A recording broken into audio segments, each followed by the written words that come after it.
Évangile de Jésus-Christ selon saint Jean. En ce temps-là, Jésus arriva à une ville de Samarie, appelée Sychar, près du terrain que Jacob avait donné à son fils Joseph. Là se trouvait le puits de Jacob.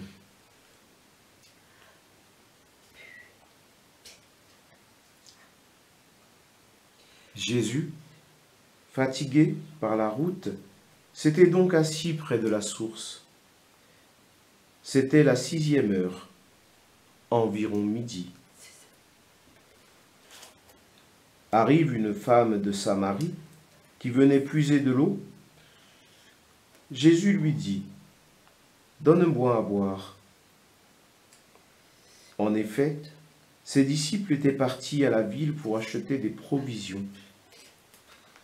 La Samaritaine lui dit : « Comment ? Toi, un Juif, tu me demandes à boire, à moi, une Samaritaine ? » En effet, les Juifs ne fréquentent pas les Samaritains. Jésus lui répondit : « Si tu savais le don de Dieu, et qui est celui qui te dit : Donne-moi à boire ? C'est toi qui lui aurais demandé, et il t'aurait donné de l'eau vive. » Elle lui dit : « Seigneur, tu n'as rien pour puiser, et le puits est profond. D'où as-tu donc cette eau vive ? Serais-tu plus grand que notre père Jacob qui nous a donné ce puits et qui a bu lui-même avec ses fils et ses bêtes ? »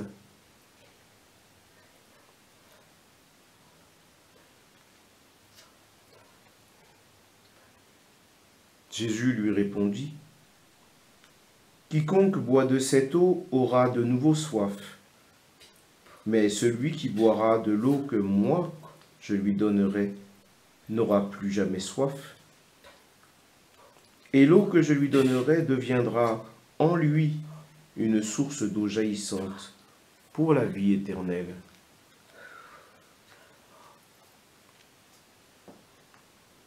La femme lui dit : « Seigneur, donne-moi de cette eau, que je n'ai plus soif et que je n'ai plus à venir ici pour puiser. »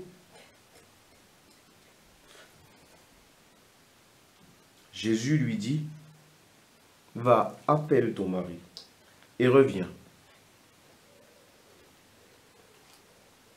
La femme répliqua : « Je n'ai pas de mari. » Jésus reprit : « Tu as raison de dire que tu n'as pas de mari.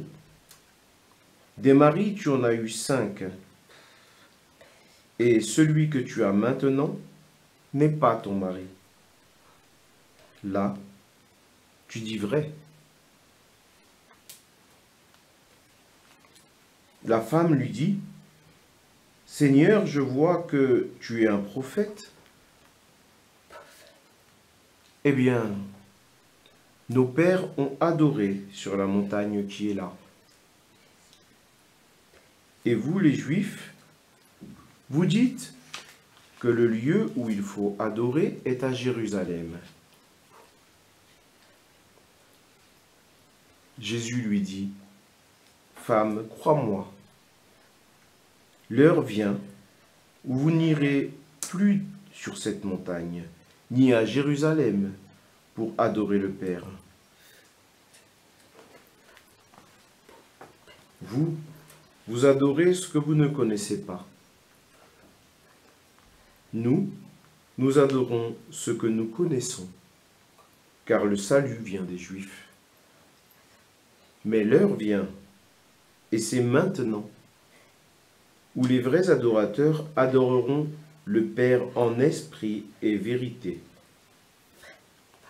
Tels sont les adorateurs que cherche le Père. Dieu est esprit, et ceux qui l'adorent, c'est en esprit et vérité qu'ils doivent l'adorer. » La femme lui dit : « Je sais qu'il vient, le Messie, celui qu'on appelle Christ. Quand il viendra, c'est lui qui nous fera connaître toutes ces choses. » Jésus lui dit, « Je le suis, moi qui te parle. » À ce moment-là, ses disciples arrivèrent. Ils étaient surpris de voir parler avec une femme. Pourtant, aucun ne lui dit « Que cherches-tu » ou bien « Pourquoi parles-tu avec elle ?»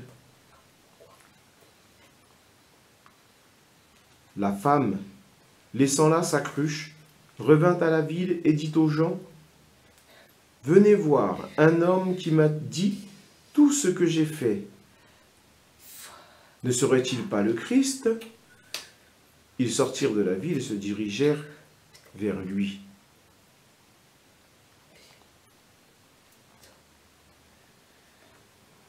Entre-temps, les disciples l'appelaient. « Rabbi, viens manger. » Mais il répondit, « Pour moi, j'ai de quoi manger.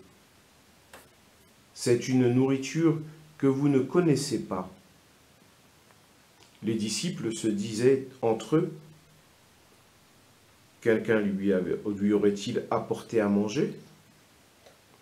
Jésus leur dit, « Ma nourriture, c'est de faire la volonté de celui qui m'a envoyé et d'accomplir son œuvre. »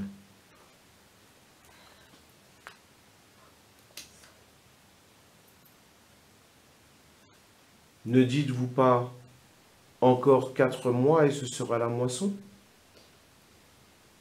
Et moi, je vous dis, levez les yeux et regardez les champs déjà dorés pour la moisson.